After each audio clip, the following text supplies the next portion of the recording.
구원받은 성도는 전도해야 합니다라는 말씀을 전하려고 합니다.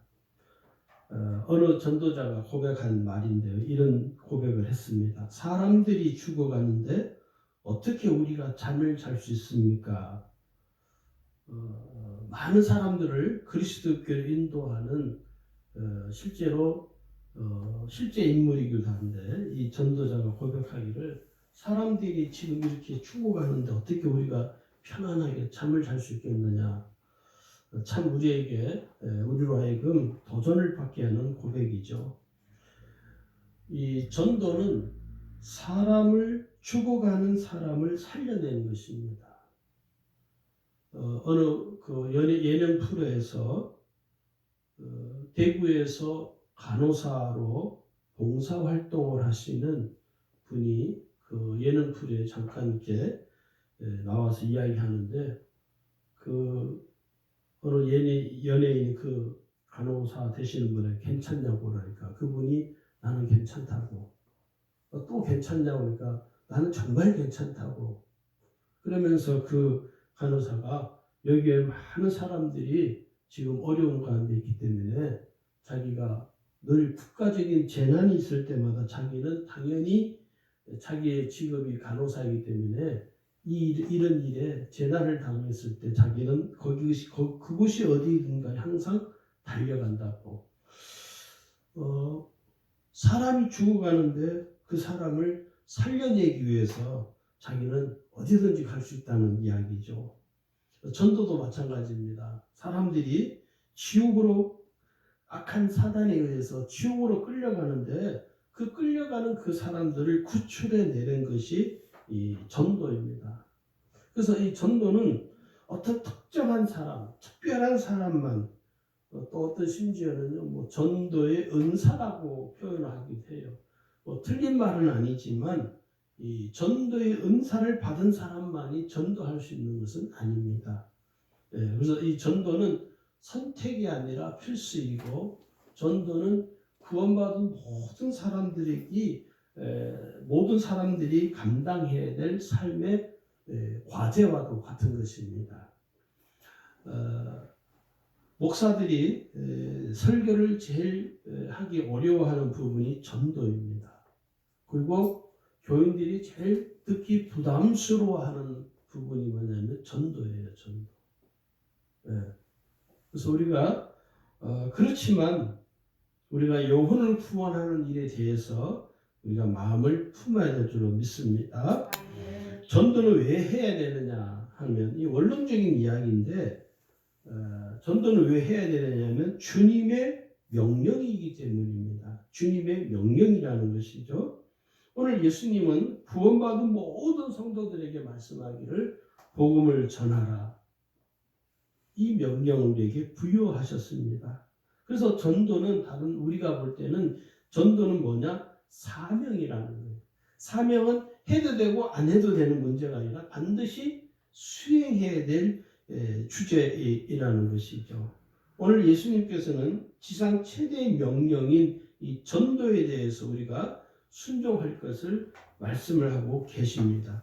오늘 읽은 본문에도 뭐라고 하냐면 4장 5절에 보시면, 디모데후서 4장 5절에 보면 너는 모든 일에 근신하여 고난을 받으며 전도의 일을 하며 내 직무를 다하라. 사명을 말하는 거죠. 오늘 우리의 직무가 뭐냐면 전도하는 것입니다. 근데 여기 보면 바울이 표현을 드리자면, 전도인을 하는데 반드시 뭐가 따른다면 고난이 따른다는 거예요. 고난을 받으며 전도인의 일을 하며, 이렇게 기록이 되어 있습니다. 그러니까 전도하는 것이 기쁘고 또 전도하는 것이 막 즐겁고 그러지는 않죠, 사실은. 왜냐하면 누군가에게 예수를 믿지 않는 사람을 설득을 해야 되는 문제거든요. 예수 믿지 않는 사람, 하나님이 살아계신 것을 부정하는 이 사람에게 하나님이 살아계시다는 것을 증명을 하면서 그 사람을 설득을 해야 되기 때문에 쉬운 작업이 아니죠. 굉장히 어렵습니다, 사실은. 그래서 이 전도라는 것이 쉽게 생각하면 쉬운 것 같지만 사실은 어려운 숙제입니다.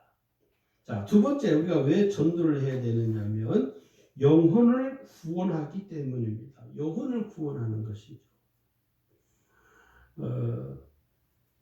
어느 그 책에 이런 글이 제목이 있습니다. 천국 혼자서 가시렵니까? 라는 책 제목이 있어요. 오래전에 우리 지방에서 한 몇 년 전에 이분을 모셔가지고 여자 집사님이 계셨는데 전도 집회를 부흥회를 한 적이 있습니다. 그래서 이분이 오셔가지고 천국 왜 혼자 가려고 그러냐 하면서 전도하는 것에서 지방의 모든 교인들에게 그 집회에 참석한 사람들에게 도전을 한 적이 있어요. 여러분, 이 전도는 또 뭐냐면 물속에 빠져가는 영혼을 구조해내는 것 같은 것입니다. 제가 오래전에 아주 어렸을 때 제가 11살인가 12살인가 정확히 기억은 못하는데 하여튼 그 나이 때 그 우리 동네에 이렇게 뻘이 이렇게 있었습니다. 거기에서 여름 되면 아이들이 동네 아이들이 막 헤엄을 치고 노는 데예요. 지금은 그게 거기가 뭐 개발이 돼서 흔적도 없이 다 없어졌지만은 제가 한 11살 때쯤 그 여름에 저는 수영을 못하니까 이렇게 주변에서 왔다 갔다 물장구만 치고 놀았어요. 그런데 친구들이 어떤 친구들은 수영을 너무 잘하는 거예요. 너무 부러운 거예요. 그래서 마음이 용기를 내서 내가 여기서 저쪽을 내가 건너가야겠다. 그리고 헤엄도 못 치면서 깨구리 헤엄으로 막 갔어요. 가다가 절반쯤 가다가 너무 힘이 드니까 힘이 다 빠지니까 더 이상 못 가겠는 거예요. 가고는 이게 물속으로 호로 가라앉는 거예요. 뭐 혼자 있었던 게 아니라 친구들 여럿이 동네 친구들 뭐 또 형들하고 같이 여럿이 같이 헤엄을 치고 있었기 때문에 다행히 거기 저희 동네 수영을 잘하는 동네 형이 와서 저를 건져줬어요. 만약에 그 형이 저를 건져주지 않았다면 저는 아마 거기서 물속에 빠져 죽었을 것입니다. 전도는요, 물속에 빠져가는 사람을 내가 건져내는 것과 같은 것입니다. 그게 영혼을 구원해내는 것이죠. 세 번째는요, 왜 전도해야 되냐면 전도하는 자에게 상급이 있기 때문입니다. 오늘 본문에도 그러죠. 의의 면류관이 예비되어 있다. 전도는 이 세상에 우리가 살면서 감당해야 될 사명인데 오늘 구원받은 성도들이 영혼을 구원하는 것에 관심을 갖고 영혼을 구원하면 영혼을 구원한 그 사람에 대해서 하나님이 그 결과, 그 삶에 대해서 반드시 하나님이 묻습니다. 나중에 우리가 천국 가면 여러분 천국 가면 모든 것이 다 드러납니다. 내가 이 세상에 살면서 어떻게 살았는지, 내가 무엇을 하고 살았는지 모든 것이 다 적나라하게 다 드러나요. 뭐 천국에서 그러진 않겠지만 쉽게 말하면 이런 거죠. 여러분 CCTV가 있잖아요. 그죠? CCTV가 생긴 지 불과 10년도 안 되는 세월이죠. 사실 전국 어딜 가나 CCTV가 다 있어가지고 여러분이 뭐하고 돌아다니는지 말해서 국가에서 이 사람을 한번 추적을 해보자 그러면 다 드러납니다. 만천하에 다 드러나요. 여러분 세계 매스컴이 지금 세계에서 세계 모든 나라 대한민국을 바라보면서 감탄하는 게 뭐냐면 어떻게 코로나 확진자가 어디 다녔는지 그 동선이 다 드러나는 것을 굉장히 신기하게 생각해요. 근데 여러분 아셔야 됩니다. 무서운 겁니다. 사실 이게. 이 사람이 어디를 갔는지 동선이 다 드러난다는 건 뭐냐? 이미 그 데이터가 다 확보가 되어 있다는 이야기입니다. 할렐루야.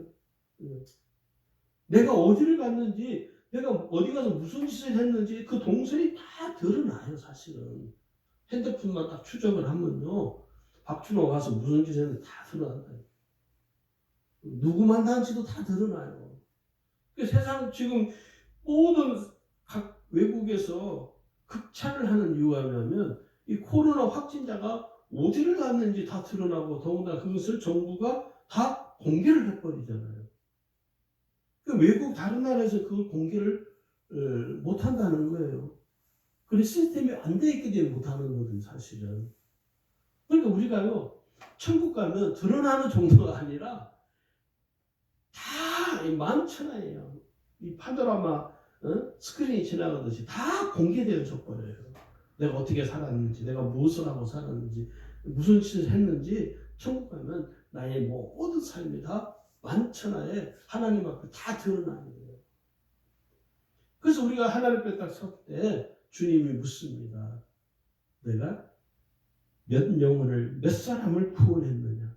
여기 이렇게 말해요.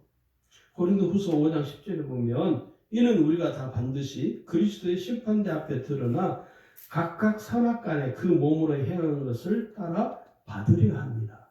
다 드러난다는 거예요. 그러니 우리가요 지금 우리가 아직 천국에 가서 주님 앞에 서지를 않았기 때문에 두려움이 없지만 우리가 주님 앞에 서는 날을 그때를 생각하면 너무나 두려워. 할렐루야. 두렵죠 사실. 제가 부교육자 전도사 생활할 때 유목사님께서 그런 설교를 하셨어요. 저는 지금도 그 설교를 참 마음에 새기고 사는데 당신이 목회를 하면서 소원이 딱 하나 있대요. 그게 뭐냐면 내가 주님 앞에 섰을 때 주님이 나에게 착하고 충성된 종아 네가 적은 일에 충성하였으니 내 즐거움에 참여할지어다. 이 말 한마디를 듣고 싶다는 거예요. 제가 그때 전도사 때인데 그 설교를 들으면서 마음이 감동이 되더라고요. 야, 나도 저런 목사가 됐으면 좋겠다.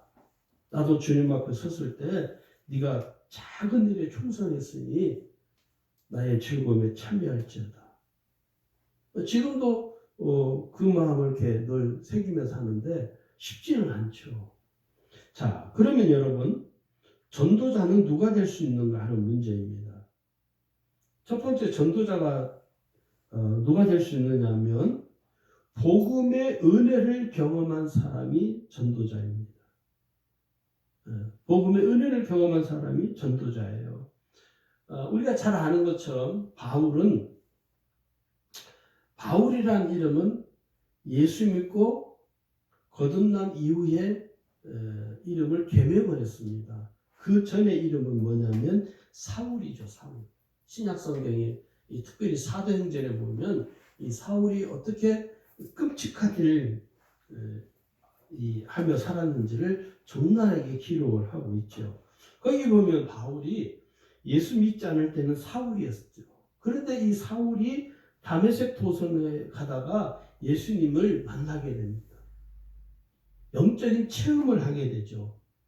거기서 예수님 만나고 그 삶이 완전히 송두리째 변화되면서 그가 이제는 예수 믿는 사람들을 핍박하는 핍박자에서 이제는 복음을 전하는 전도자로 삶이 변화되어집니다.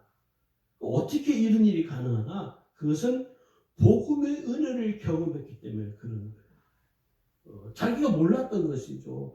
자기가 그렇게 사람들을 핍박하던 그 핍박이 그 사람을 핍박하는 것이 아니라 그 누굴 핍박했냐면 예수님을 핍박하고 하는 거예요. 하나님을 핍박하는 거예요. 그러니까 이 사람이 여기서 자기의 어리석은 삶을 뉘우치고 깨닫고 예수님을 구주로 영접하고 삶이 완전히 새롭게 거듭나게 되죠.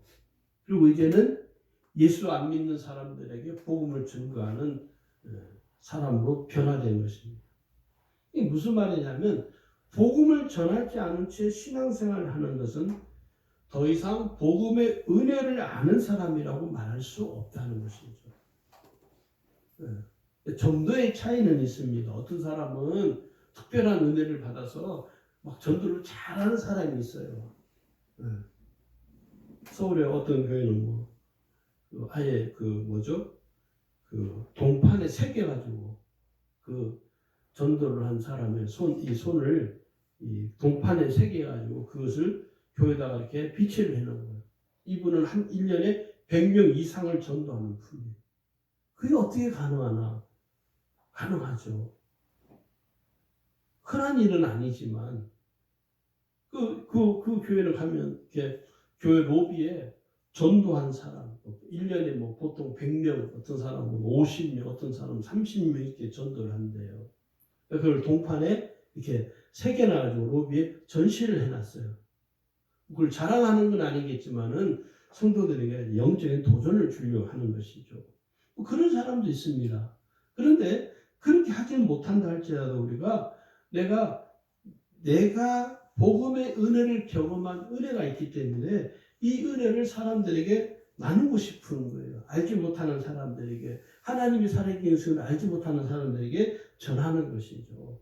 이게 뭐냐면 복음의 은혜를 경험한 사람이 전도하는 것입니다.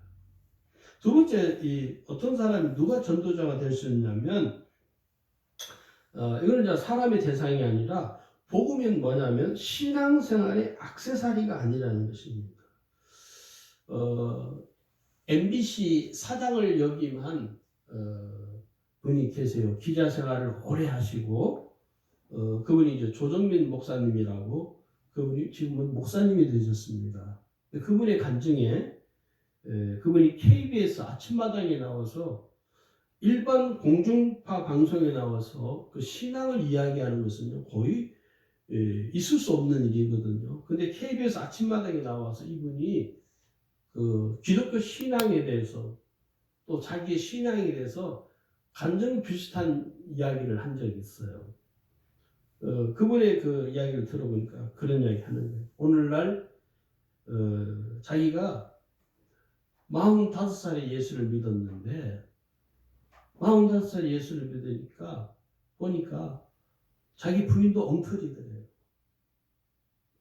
교회 모태신앙이라고 그러는데 자기 부인은 일주일 내내 교회 가서 산대요. 그런데 하는 짓을 보면 엉터리라는 거예요. 그래서 자기가 이 엉터리들을, 아니 예수가 엉터리인가 성경이 엉터리인가, 그것을 이분이 알아내기 위해서 제일 먼저 이분이 뭘 했냐면 성경을 읽었다는 거예요. 성경을 5번을 읽었대요. 정도를.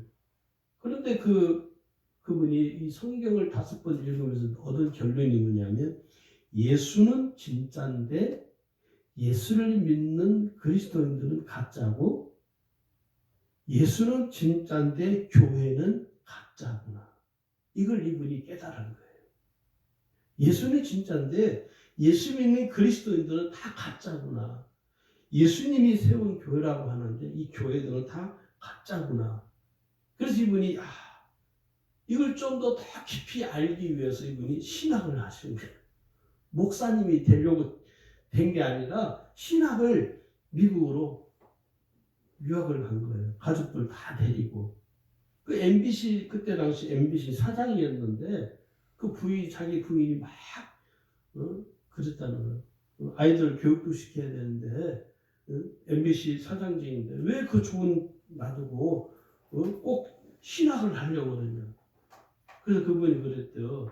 당신이 예수를 믿어도 엉터리를 믿으니까 내가 이것을 규명을 해야 돼. 당신 같은 사람 때문에 내가 꼭 알아야 되니까.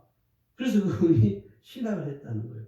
목사님이 되셨는데 그 미국에서 목회를 이렇게 같이 하면서 사장 자리 최고의 그 고위층이잖아요, 사실은요. 뭐 여러 가지 뭐 물질적으로도 풍부하고, 그런데 신학을 공부하고 또 목사가 돼서 교회 또 목회를 하면서 얼마나 밑바닥까지 내려간 것이죠. 비참하게 사는 거죠. 뭐 사는 것이 뭐 그 전에 사는 형편보다는 말할 수 없이 정말 없이 사는 그 밑바닥까지 떨어져 보면서 그 부인이 그랬다는 거예요. 자기 남편 때문에 예수를 신앙을 제대로 알게 됐다. 자기가 엉터리였는데 가짜였는데 이제는 예수를 믿는 것이 무엇인지 알게 됐다. 그래서 그분이 조정민 목사님 이야기가 그런 거예요. 오늘 교회에 성도들이 가짜가 너무 많다는 거예요. 다 가짜라는 거예요. 왜냐하면 예수님은 진짜인데 예수 믿는 그리스도인들이 다 가짜라는 거예요. 그러니까 그분은 목사도 가짜가 많고 교회들은 말할 것도 없이 다 가짜라는 거예요. 그러니까 그분이 교회도 가짜라는 거예요. 막 되게 서로 의리어리게 지으면서 교회가 교회다운 일을 하지 않기 때문에 교회도 가짜다. 제가 그분의 이야기 이렇게 아침마당에 나와서 하는 걸 이렇게 보면서 공감이 되는 거예요. 아, 맞다. 예수님은 진짜인데 오늘 우리가 가짜가 너무 많은 거예요.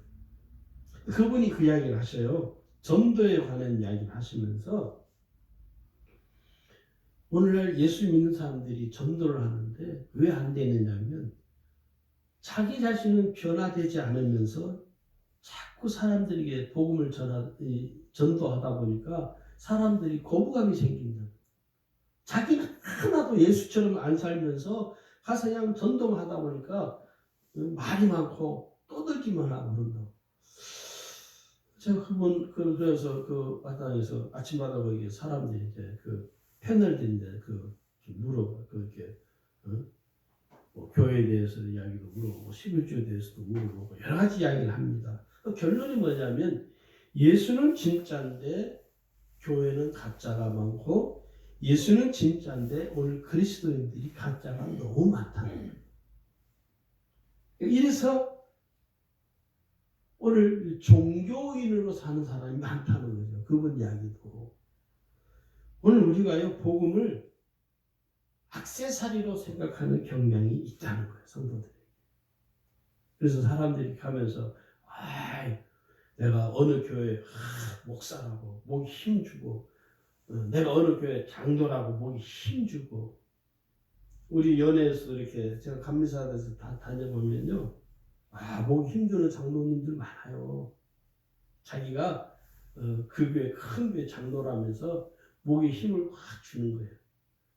내가 3단 연합회 회장이라면 무슨 회장이라면서 목에 힘 확 주고 제가 그런 것들을 볼 때마다 종교들이 참 많구나.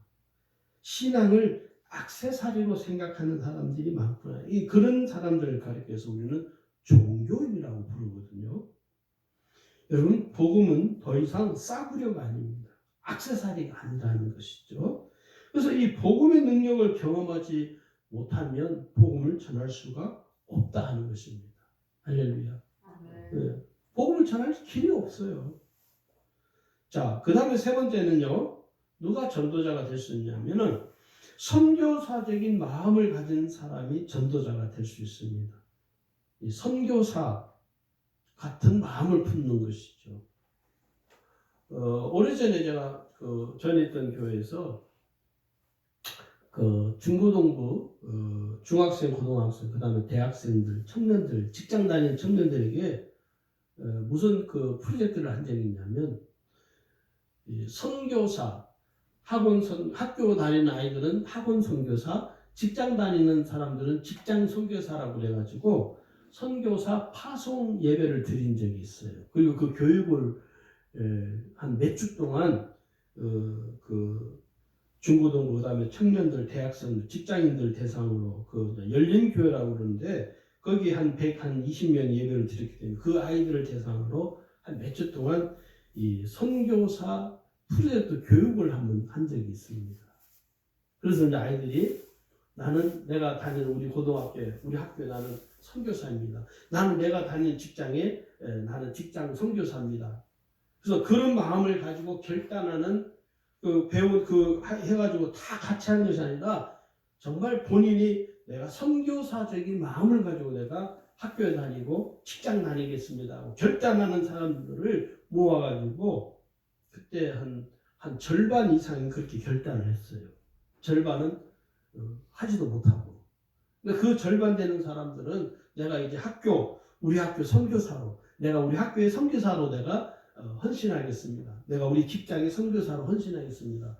그렇게 다 해가지고 그 예배를 드린 적이 있어요. 그러면서 교육자들이 그걸 관리하고 체크하고 또 주일날 오면은 그 부분에도 같이 간증을 하고. 제가 그걸 진행을 하면서 유심히 지켜본 아이가 하나 있는데 최서우라고 있어요. 지금은 이제 어엿한 직장인이죠. 그 아이가 대연고등학교 2학년 때인데 다녔는데 그 아이가 나와서 간증하는 그런 거예요. 자기는 학교에 가서 매일 아침마다 그 학교 공부 시작하기 전에 자기 반에 몇 명 이렇게 친구들하고 예수 믿는 친구들하고 모여서 그 교단에 거기 무릎 꿇고 기도를 하는 거예요. 매일 아침마다. 학교 교장 선생님 위해서 기도하고 또 자기 가르친 담임 선생님 위해서 기도하고 그 학교의 선생님들을 위해서 기도하고 그 반 친구들을 위해서 기도하고 학교 친구들을 위해서 기도하고 한 10분 정도 짤막짤막 기도를 계속 하는 거죠. 그걸 한 번 하고 끝나는 것이 아니라 그것을 계속 하는 거예요.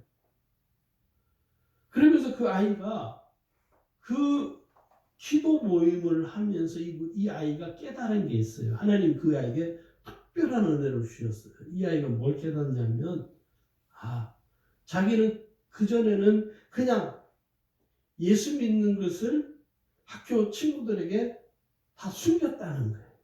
내가 예수 믿는다. 내가 부산제일교회 다닌다는 사실을 이 아이는 숨겼다는 거예요. 왜? 너무 창피해서.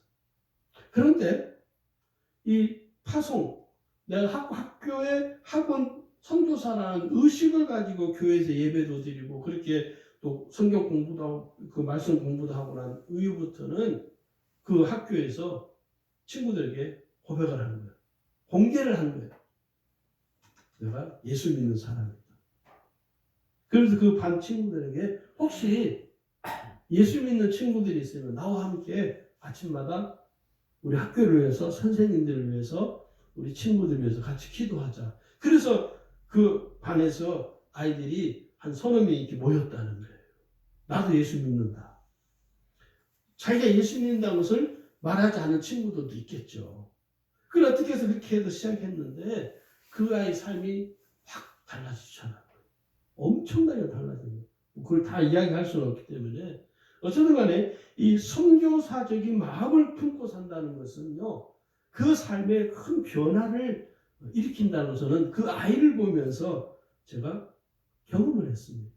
오늘 우리가요. 선교사적인 마음을 품고 살아가면 어떨까? 내가 우리 가정의 선교사다. 내가 지금 일하는 이 직장은 내가 돈벌이를 위한 단순히 돈벌이를 위한 직장이 아니라 나는 이 직장에 내가 하나님 나를 보내셨다. 내가 이곳에서 함께 일하는 이 사람들에게 예수님을 꼭 전해야겠다. 이런 마음을 품고 살면요. 삶이 달라져요. 내 삶의 태도가 확 달라지고 하나님이 내 삶에 놀라운 은혜들을 하나님이 부어주십니다. 할렐루야. 아멘. 여러분 실제로요. 외국에 선교사로 나가 있는 분들이 여러분 볼 때 어떻게 사는 것 같아요? 힘들게 삽니다. 여러분 선교사로 편하게 사는 사람은 한 명도 없습니다. 그런데 신기한 게 있어요. 여러분. 하나님이 놀랍도록 그 선교 현장에 하나님이 놀라운 은혜를 베풀어 주세요. 사람을 하나님이 적기에 필요한 때에 사람을 붙여주시기도 하고 하나님이 때로는요 물질을 주시기도 하고 희한하죠? 그 왜 그러냐? 선교사로 갔기 때문이 아니라 선교사적인 마음을 품고 사는 그 사람에게는 하나님이 은혜를 더 강력하게 베풀어 주십니다. 선교사로 가는 사람들이 자기 소유를 다 가져가 사는 없잖아요. 우리 지방에도 목사님 한 분이 선교사는 아니지만 뭐 어쨌든 간에 선교사와 비슷하죠. 지금 네팔에 가 있습니다. 광림교에서 세운 그 현지 학교에 교장으로 가서 이제 그 학교를 관리하고 하는데 어쨌든 거기 그 사역도 선교사 사역이거든요. 그래서 제가 물어봤어요. 목사님 어떻게 지금 여기 있는 거 다 어떻게 하냐 했더니 감사님 걱정 안 하셔도 됩니다. 이거 다 버리고 갈 겁니다. 제가 대단하다고 그랬어요. 자기에게 있는 모든 것을 다 버리고 간다는 거예요. 그래서 거기 그 교회는요 지금 후임자가 와 있는데 후임자에게 냉장고고 세탁기고 다 주고 그냥 가버렸어요. 제가 그걸 보면서 이 선교사적인 마음을 품고 산다는 것이 얼마나 귀한 일인가. 그러니 하나님이 그에게 은혜를 줄 수밖에 없는 것이죠. 똑같습니다, 여러분. 오늘 우리가 이 선교사는 아니지만 편안한 이 대한민국에 살면서 선교사적인 마인드를 가지고 마음을 품고 살면 하나님이 저와 여러분의 삶에도 실제로 저 오지의 선교 현장에 가 있는 선교사들처럼 하나님 우리에게도 동일한 은혜를 주실 것이라는 확신합니다. 할렐루야. 자, 마지막으로는 전도자는 어떤 마음과 태도를 가지고 살아야 되느냐면 첫 번째는요, 전도는 사명이다라는 생각을 품어야 됩니다. 전도는 뭐죠? 사명입니다. 사명. 오늘 에베소서 20장 24절 이렇게 말씀하죠. 나의 달려갈 길과 주 예수께 받은 사명 곧 하나님의 은혜의 복음 증거하는 일을 마치려 하면은 나의 생명을 조금도 귀한 것을 여기지 아니하노라. 바울의 고백이죠. 오늘 여기 디모데후서 4장 5절에 보면 너는 모든 일에 근신하여 고난을 받으며 전도인의 일을 하며 내 직무를 다하라. 내 직무, 사명을 이야기하는 거죠. 그래서 오늘 우리가요, 영혼 구원에 대한 열정을 우리가 마음을 좀 취할 필요가 있다는 것이죠. 이 달란트 비유를 통해서 우리가 얻을 수 있는 교훈이 뭐냐면 예수님께서 예수님이 아니라 주인이 새벽에 하인을 종을 부르죠. 또 달란트 각자에게 맞는 달란트를 맡겼습니다. 내가 지금 타국에 갈 거니 갔다가 돌아올 테니까 돌아올 때 계산하자. 그리고 주인이 떠났습니다. 그런데 한 달란트 받은 종은 그 한 달란트를 땅에 숨겼고 2달란트, 5달란트 받은 종은 그 달란트를 열심히 최선을 다해서 자기에게 주어진 그 달란트에 맞게 최선을 다해서 주인이 돌아왔을 때 그 달란트를 남겨서 주인에게 열매를 드렸습니다. 그러나 이 한 달란트 받은 종은 그 한 달란트를 가지고 열심히 한 게 아니라 그 달란트를 감추었어요. 땅에 감춰버려요. 땅속에. 나중에 주인이 돌아왔을 때 묻습니다. 2달란트, 5달란트 가진 자에게 그 주인이 이렇게 말하죠. 착하고 충성된 자라고. 작은 일에 충성한 그 사람들에게 주인이 뭐라 하면 내 즐거움에 참여할지어다. 그러나 한 달란트 받은 이 종은 어떻게 됐습니까? 악하고 게으른 종이라 심판을 받게 되죠. 그리고 그 한 달란트 있는 사람에게 있는 한 달란트를 빼앗아서 5달란트 가진 자에게 주어버리죠. 그리고 주인이 이렇게 말하죠. 바깥 어두운 데로 쫓겨나 이를 갈립니다.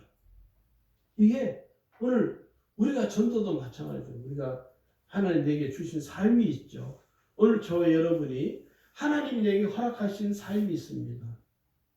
그것이 어느 정도는 알 수는 없지만 내가 한 달란트 받은 자가 되느냐 2달란트, 5달란트 받은 자가 되느냐는 전적으로 나에게 달려있다는 것입니다. 할렐루야. 자, 그 다음에 두 번째는요. 영혼 사랑의 마음을 품어야 됩니다. 전도를 잘하려면 가장 먼저 뭐가 필요하냐면 영혼을 사랑하는 마음을 품어야 됩니다. 영혼을 사랑하는 혹시 그 사람이 예수를 끝까지 부인해도 부인하는 경우도 있습니다. 그래도 괜찮아요. 왜요?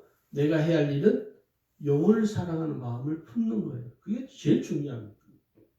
내 심령 속에서 영혼을 사랑하는 마음을 품을 때 비로소 우리는 전도를 할 수 있는 거예요.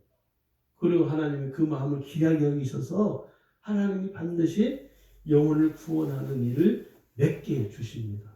할렐루야. 그 다음에 세 번째는요. 전도비가 위해서 집중적으로 기도하셔야 돼요. 여러분 전도를 위해서 집중적으로 기도하는 건요. 쉽지 않습니다. 계속해서 한 사람을 내가 구원하기 위해서 기도하는 건요. 쉬운 일이 아닙니다. 결코 쉽지 않습니다. 그 오래전에 우리 교회에서도 해피데이라고 해서 그 전도하는 프로그램이 있어요. 제가 볼 때는 그 해피데이가 참 좋은 프로그램인 것 같아요. 그래서 우리 교회에서 한 2번 해봤는데 제가 2번 하다가 포기했습니다. 아, 이게 쉽지 않구나. 성도들이 지속적으로 기도를 못해요. 한두 번은 하죠. 행사니까. 한두 번은 으쌰으쌰해서 한번 해보자 하고 기도를 하는데 한 두어 번, 서너 번 가다 보면은 자기 스스로 제풀에 꺾여가지고 기도를 활동을 못해요. 그러다 보니까 어떻게 돼요? 포기해버리는 거예요. 그래서 여러분, 전도하는 데 있어서 가장 중요한 먼저 선행돼야 할 과제가 뭐냐면 기도하는 겁니다. 아까 제가 설교하기 전에 말씀드린 윤성철 그 형제님 위해서는 꼭 기도해 주세요. 이 기도한다 특별히 예수를 안 믿는, 특별히 육신의 질병으로 인해서 이제 전도를 해야 되는 경우에는 대단히 어렵습니다. 어제 그 권사님 부부가 오셔서 자기 동생을 위해서 기도해달라. 제가 기도를 하겠다고. 그래서 제가 속으로서 쉽지는 않다. 더군다나 예수를 믿는 분 같으면 괜찮지만 예수를 안 믿는 분 같은 경우는요 굉장히 어렵습니다. 쉬운 문제가 아니에요. 그래서 그 두 분이 가시면서 너무 미안해 하시더라고요. 멀쩡한 사람을 부탁하는 게 아니고 수술을 하고 몸이 상태가 좋지 않은 사람을 부탁하려니 본인도 얼마나 미안하고 그럴 거예요. 어쨌든 간에 중요한 것은 뭐냐면 기도하는 것입니다. 기도하면 하나님이 역사를 일으켜 주신다는 것입니다. 우리가 기도할 때 하나님 내가 영혼을 사랑하는 마음을 내게 달라고 기도하셔야 돼요. 할렐루야. 영혼을 사랑하는 마음. 그 마음이 없으면 어렵습니다. 저는 저희 아버지 구원을 위해서 기도 안 했습니다. 처음에는. 전할 마음도 없었습니다. 저 양반, 우리 아버지 보면서 아이고 예수 믿겠나? 예수 믿을 사람이 아니야. 그래서 저는 아예 마음을 갖지도 않았습니다. 처음에는. 그런데 어느 날 제가 예수 믿은 지 한 1년 좀 지났을 때인데 새벽에 기도하는데 하나님이 강력하게 책망하시는 거예요. 너는 어찌하여 너의 아버지 영혼을 위하여 기도하지 않느냐. 와, 그때 하나님께 제가 회개하면서 그럼 하나님 제가 아버지를 사랑하는 마음을 달라고. 왜냐하면 아버지에 대한 미운 마음이 너무 컸기 때문에 전도할 마음, 아니 전도는커녕 사랑할 마음이 전혀 생기지 않았어요. 예수 믿었는데도 불구하고. 그러나 어느 날 하나님께서 저에게 책망을 하시면서 기도할 것을 말씀을 할 때 제가 그랬어요. 그러면 아버지를 사랑할 수 있는 마음을 내게 달라. 그 영혼을 사랑할 수 있는 마음을 내게 허락해 달라. 그리고 기도하기 시작했어요. 근데 기도를 하는데 쉽지 않아요. 너무너무 쉽지 않은 거예요. 왜냐하면 저에게는 그 분노가 너무 강해가지고 부모에 대한 분노, 그 미움이 너무 컸기 때문에 너무 힘이 드는 거예요. 기도할 때마다 너무 힘든 거예요. 다른 기도할 때는 힘이 안 드는데 그 아버지의 영혼을 위해서 기도할 때는요. 죽기보다 싫었어요. 그런데 어느 날 하나님이 그 눈을 뜨게 해주시더라고요. 그리고 아버지의 영혼을 진짜 사랑하는 마음을 부어주시면서 그게 확 바뀌게 됐어요. 그러면서 제가 그 새벽마다 가장 먼저 기도했습니다. 그 영혼을 위하여 기도하고 정말 눈물을 흘리며 그 전까지는 눈물 흘리며 기도한 적이 한 번도 없었어요. 그런데 어느 날 하나님께서 용서하고 사랑하고 하는 부분을 하나님 해결해 주시면서 기도를 하는데요. 눈물이 터지기 시작합니다. 그 아버지 영혼을 위하여 기도하는데 눈물이 나올 수가 없어요. 그렇게 한 3년 가까이 했는데 어느 날 당신 입으로 교회에 가야겠다. 그래서 제가 다니는 교회를 모시고 제가 간 거예요. 여러분, 이 영혼을 사랑하는 마음 품는 것은 제가 해보니까 쉽지 않습니다. 정말 하나님이 내게 영혼을 사랑하는 마음을 부어주지 아니하면 거의 어렵습니다. 오늘날 사람들이 자기 가족 구원을 왜 못하느냐? 그 마음을 갖지 못하기 때문에 영혼을 구원하는, 영혼을 사랑하는 마음을 품지 못하기 때문에 가족 구원을 영원히 못하는 경우가 많습니다. 굉장히 어렵습니다. 특별히 가족 구원의 경우에는. 다른 모르는 사람을 전도하는 것은 또 어렵지만 쉽지 않죠. 그래서 여러분 가장 중요한 건 하나님 내게 이 영혼을 그 영혼을 사랑하는 마음을 내게 부어달라고 꼭 기도를 하시길 주님으로 축원합니다. 오늘 저와 여러분 특별히 코로나 사태를 통해서 우리가 이 세상에 예수 믿는 사람 다움을 보여줘야 돼요. 네. 그래야 사람들이 보고 저는 그 KBS 아침마다 나와서 이야기한 그 조정미 목사님이 이야기가 지금도 제 머릿속에 막 맴돌아요. 그분이 그 예수는 진짜인데 예수 믿는 사람들이 가짜가 많고 예수님이 진짜인데 교회는 가짜가 많다. 오늘 저와 여러분이 예수님이 진짜인 것처럼 저와 여러분도 진짜의 삶을 살아가길 주의 이름으로 축원합니다.